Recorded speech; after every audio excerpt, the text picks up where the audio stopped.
공유물 같은 경우에는 이제 부동산 같은 경우 지분으로 갔거든요.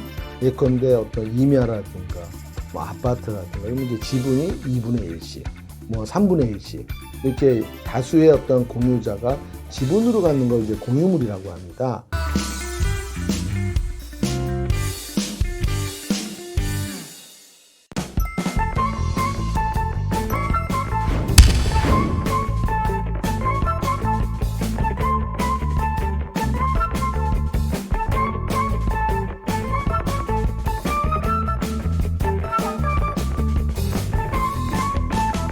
공유물 같은 경우에는 이제 부동산 같은 경우 지분으로 갔거든요.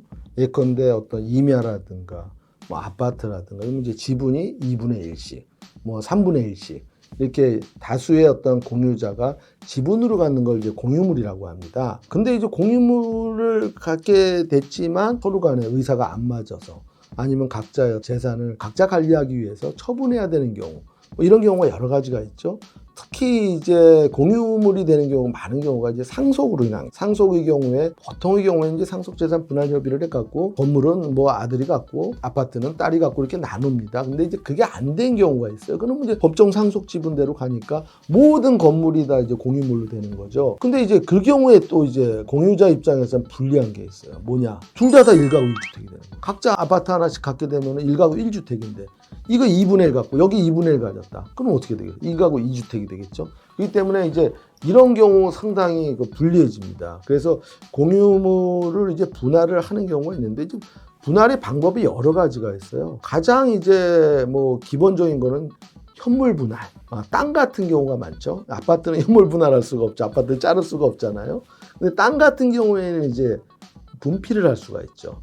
다만 이제 분필을 할 때도 이제 주의할 점이 뭐냐, 그 면적이 어느 정도 일정 평수가 이상이 돼야지 분필을 해줘요. 그거는 이제 뭐 지자체라든가 이런 거에 따라서 조금씩 차이는 있는데 보통의 경우에는 뭐 한 20평 이상 뭐 이렇게 되는 경우가 많습니다. 그러면은 이제 그런 일정 기준의 면적이 넘어야지만 분필을 해줍니다. 근데 분필할 경우에 어떤 게 문제가 생기겠어요? 땅이라는 게 똑같지가 않죠. 그러면 이제 법원에서는 어떻게 하냐? 도저히 협의가 안 돼. 그러면은 이제 두 가지 방법을 씁니다. 뭐냐? 누군가 한 사람이 그걸 사게 하는 거예요. 한 사람은 경제적으로 좀 크고 경제적으로 여유가 있고 한 사람은 경제적으로 여유가 없어요. 그리고 한 사람이 지분이 훨씬 많고 이 사람 지분은 작아요. 이런 경우가 있겠죠. 그러면은 이거를 이제 만약에 현물 분할이 안 되면은 경매로 넘겨서 매각 분할을 해야 되는데 법원 경매처럼 제3자가 와서 살 수 있어요. 그러면 감정가라든가 또 유찰됐을 때 분명히 가치가 많이 떨어지겠죠. 그러니까 크게 말하면 현물 불안이냐 경매로 인한 매각 불안이냐 이게 가장 큰 거고, 그 사이에 있는 게 뭐냐, 어느 한 사람으로 하여금 사게 하는 거예요.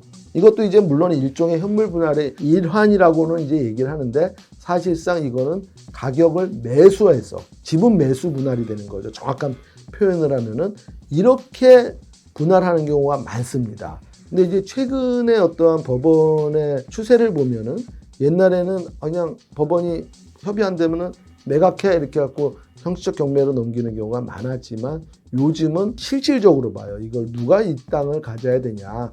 그래서 이제 지분이 많은 사람이라든가 이걸 만약에 팔았을 때 가격이 많이 떨어진다. 그러면 누군가가 이제 사게끔 해줘요. 그 내부적으로 정리를 해주는 거죠. 이게 어떻게 보면 공유자 사이에서는 가장 경제적으로는 가장 유리한 겁니다. 그래서 이렇게 이제 공유물 분할을 하는 경우가 많죠. 근데 이 경우에 봐요. 이 경우에는 또 지인이 아파갖고 의사 능력이 없어요. 이런 경우가 또 이제 소송을 할 때 많은 분들이 굉장히 고민을 하는 부분입니다. 이때는 소송을 할 때 그냥 법원에다가 피고를 상대로 소송을 냅니다. 그러면 보통의 경우에는 어떤 효과가 나오냐? 피고 측, 그러니까 의사 무능력자들의 법정 대리인이라든가 뭐 이런 분들이 법원에다가 특별대리인 선임 신청을 합니다. 어쨌든 간에 법적으로는 의사 무능력자라 하더라도 절차가 다 정해져 있습니다. 그리고 최근에는 이제 의사 무능력자 같은 경우에는 그 성년 후견 제도를 많이 활용을 해요. 이 경우에 이제 성년 후견인이 소송에 응할 수도 있고요. 다 이렇게 법적으로는 제도적인 장치가 돼 있으니까 그 점에 대해서는 너무 걱정 안 하셔도 될 것 같아요.